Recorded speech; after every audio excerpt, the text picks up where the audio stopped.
अंतर्राष्ट्रीय गीता महोत्सव, उसको सही मायने में अंतर्राष्ट्रीय करने के प्रयास के अंदर हम 2019 से गीता महोत्सव को पहले मॉरिशस, फिर लंदन और 2022 के अंदर अंतर्राष्ट्रीय महोत्सव टोरंटो कनाडा के अंदर मनाया गया।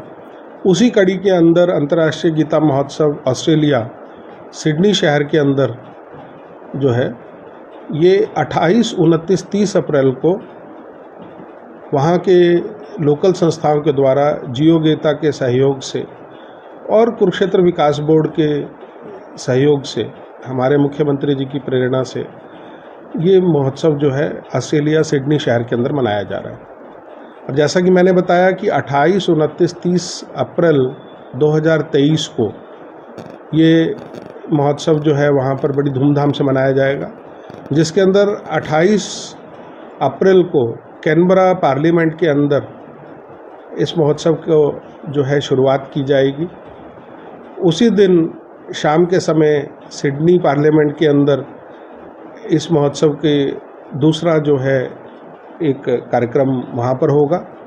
29 तारीख को इंटरनेशनल कन्वेंशन सेंटर, जिसे कि वहाँ पर ICC कहते हैं, उसके डार्लिंग हार्बर सेमिनार हॉल के अंदर, जो कि एक बहुत ही सुंदर और बड़ा भव्य हॉल है, उस हॉल के अंदर एक सेमिनार किया जाएगा जिसे विश्व स्तरीय सेमिनार के रूप में ये लोग याद रखेंगे।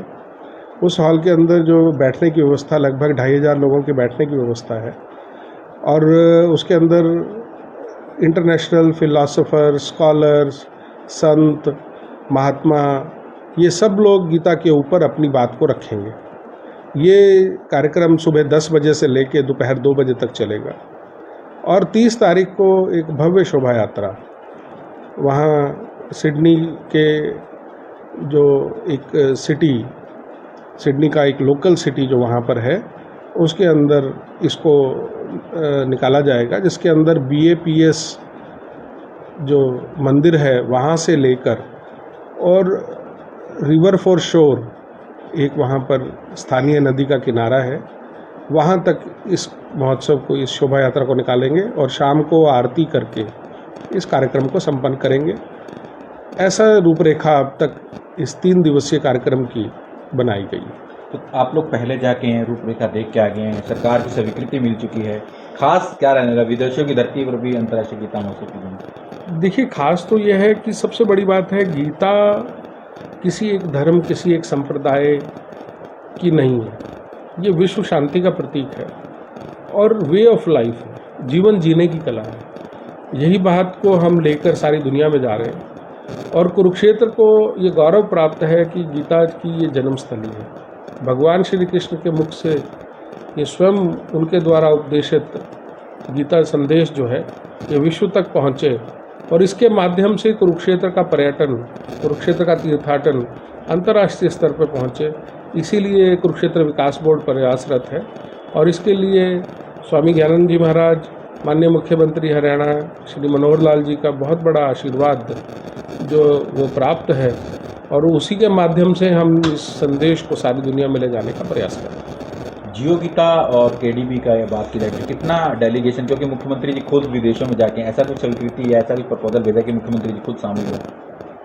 देखिए, ये तो हम लोग तो हमेशा ही निवेदन करते हैं मुख्यमंत्री जी से कि वो ज़रूर इस कार्यक्रम के अंदर शामिल हो, लेकिन वो समय बताएगा कि वो कितना समय इसके लिए निकाल पाते हैं।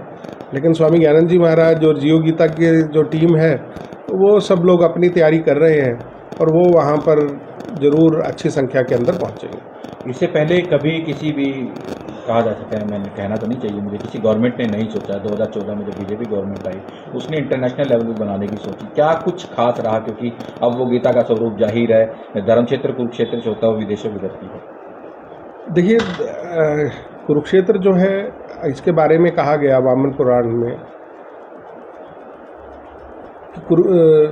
हरिद्वार के जल में मुक्ति है, बनारस के जल और थल में मुक्ति है, कुरुक्षेत्र के जल थल अंतरिक्ष में मुक्ति है। एक दूसरा श्लोक वामन पुराण के अंदर और है जिसमें कहा गया कि मैं कुरुक्षेत्र जाऊंगा, कुरुक्षेत्र में निवास करूंगा। इतना कहने मात्र से व्यक्ति सब पापों से मुक्त हो जाता है। और आप यह जानकर आश्चर्यचकित होंगे कि यह श्लोक यहाँ से 3-3.5 किलोमीटर दूर लाओस एक शहर के अंदर शिलालेख पे 5वीं शताब्दी के शिलालेख है। तो कुरुक्षेत्र का जितना महत्व है, जितना महत्वपूर्ण स्थान है, उसके अनुसार, उसकी गरिमा के अनुसार इसे स्थान प्राप्त नहीं हुआ। और इसके लिए 2014 में जब माननीय मुख्यमंत्री जी हरियाणा के श्री मनोहर लाल जी बने, तभी से उन्होंने इसको लेके बहुत बड़ा प्रयास शुरू किया।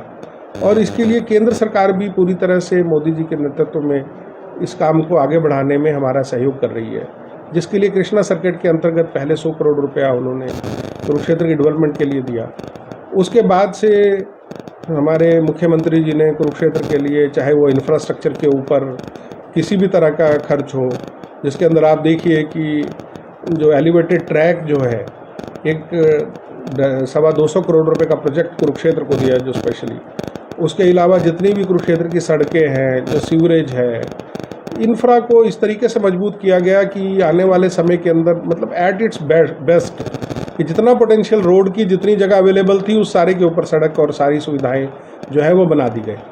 थोड़ा सा उसमें समय लगा, एक लंबा काम था, लेकिन फिर भी आज अगर आप देखें कि कुरुक्षेत्र को, इंफ्रा को भी बड़े अच्छे से मजबूत किया गया। उसके साथ सभी तीर्थों को डेवलप करने में जितनी बड़ी भूमिका माननीय मुख्यमंत्री जी ने निभाई है, वो आज तक नहीं हुई। और मैं तो ये बोलता हूँ कि ये बीजेपी का जो है सांस्कृतिक क्रांति का युग है, और उस सांस्कृतिक क्रांति के लिए जो कुछ भी कुरुक्षेत्र बोर्ड कर सकता है वो कर रहा है। और परिक्रमाएं विकसित करने का एक बहुत बड़ा प्रयास हो रहा है, जिसके अंदर सूर्य तीर्थ की परिक्रमाएं, उसके साथ शैव तीर्थ की परिक्रमाएं, विष्णु तीर्थ की परिक्रमाएं, श्री तीर्थ की परिक्रमाएं, साथ साथ ही जो पितृपक्ष की परिक्रमाएं हैं, इन सबको विकसित करने का एक बहुत बड़ा आंदोलन सा छिड़ा है। लगभग 50 तीर्थों के कार्यों को पूर्ण किया गया है। बाकी तीर्थों पे कार्य आने वाले समय के अंदर जल्दी से जल्दी शुरू कर दिया जाएगा। तो ये हमारा प्रयास है कि अगले 1 साल के अंदर ज्योतिसर को एक बड़ा भव्य स्वरूप देने का प्रयास चल रहा है, जहाँ लगभग 250 करोड़ रुपए की लागत से 5 इंटरप्रिटेशन हॉल्स के अंदर गीता को, महाभारत, 48 कोश कुरुक्षेत्र, कुरुक्षेत्र की भौगोलिक इतिहास, सांस्कृतिक इतिहास को दर्शाया जाएगा। विभिन्न जो टेक्नोलॉजीज़ को, जो लेटेस्ट टेक्नोलॉजीज़ है, उनको इस्तेमाल किया जाएगा। तो कुरुक्षेत्र आने वाले समय में अपनी बहुत बड़ी पहचान बनाएगा, ऐसा मेरा पूरा विश्वास है।